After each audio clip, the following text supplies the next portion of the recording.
विजय हर दिन बाजार में हरी मटर की सब्जी बेचने का काम किया करता था। ऐसे ही एक दिन देर रात जब विजय हरी मटर बेचकर घर आता है, तभी उसकी बीवी आरती बोलती है। कैसा रहा आज आपका दिन? सारी हरी मटर बिक गई ना? पहले सब्जी के व्यापार में अच्छी कमाई हो जाया करती थी, लेकिन अब तो सब्जी इतनी महंगी आती है कि ग्राहक भी सोच समझ कर रहता है। तो पैसे बचाने के लिए अगर हम दाम बढ़ाकर बेचे तो फिर कमाई तो बिल्कुल ना के बराबर ही होती है।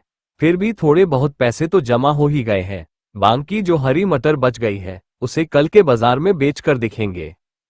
जी आप चिंता मत कीजिए, भगवान की दया से जो मिल रहा है, जितना मिल रहा है, सब ठीक है। कम से कम हमारा घर तो चल ही रहा है। वो भी तो लोग हैं जिनके घरों में खाना ही नहीं है, रोजगार ही नहीं है। हम उनसे तो बेहतर हैं ना। ये तो तुम सही कह रही हो आरती।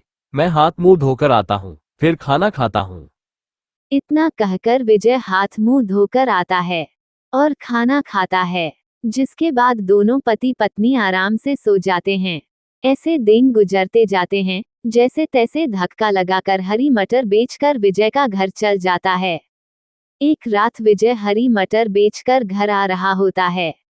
तभी वो देखता है कि एक गाय कचरे के डिब्बे में से मुंह मारकर कुछ खाने को ढूंढ रही है।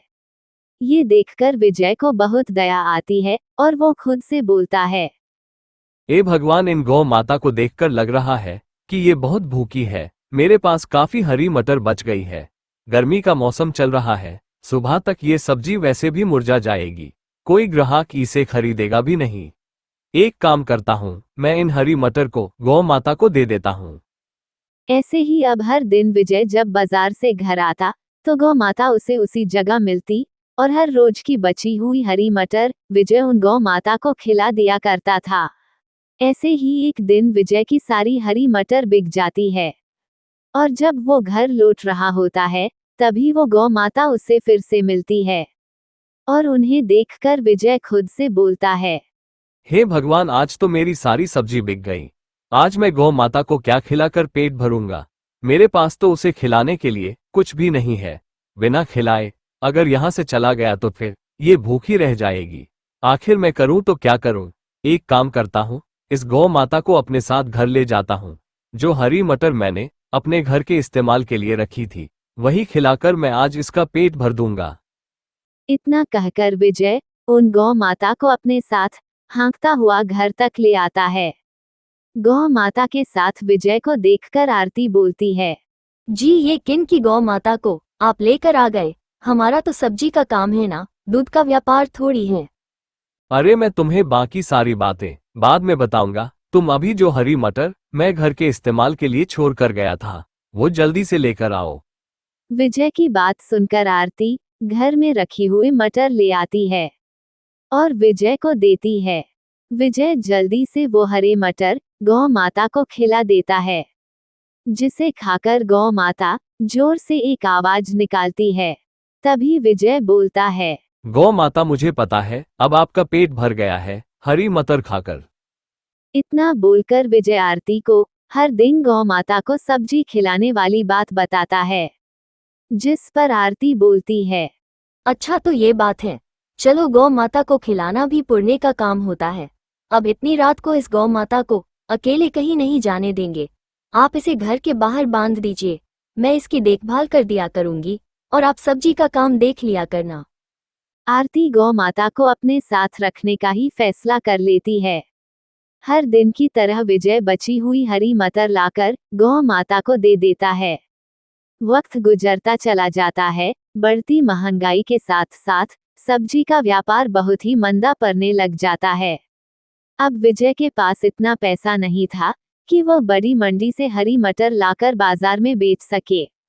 ऐसे ही एक शाम विजय खुद से बोलता है।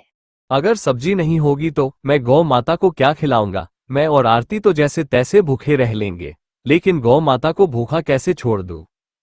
इतना कहकर विजय अपनी जेब में हाथ डालता है और उसे कुछ रुपए अपनी जेब में मिल जाते हैं, जिससे वो गौ माता के लिए थोड़े हरी मटर खरीद कर घर ले आता है और उन्हें खाने के लिए देता है। यूं ही दिन गुजर जाते हैं, लेकिन अब विजय के पास एक फूटी कौड़ी तक नहीं बची थी। खुद भूखा रहकर वो जितना गौ माता को खिला सकता था उतना खिला देता है। और एक दिन वो गौ माता के आगे हाथ जोड़कर बोलता है, मुझे माफ कर देना गौ माता, अब मेरे पास तुम्हें हरी मटर खिलाने के लिए पैसे नहीं है। इतने दिन से मैं भूखा रहकर तुम्हारा पेट भर रहा था, लेकिन अब तो मेरे पास कुछ भी नहीं है।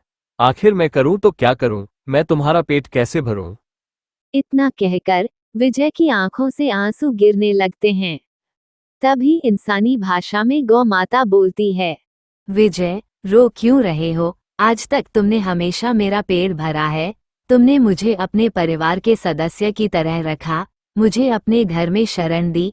इतने दिनों से तुम मेरी देखभाल कर रहे हो, इसलिए अब मदद की बारी मेरी है। गौ माता, आप बोल भी सकती हैं। हाँ विजय, मैं बोल सकती हूँ, क्योंकि मैं कोई साधारण गौ माता नहीं हूँ, बल्कि एक जादुई गौ माता हूँ।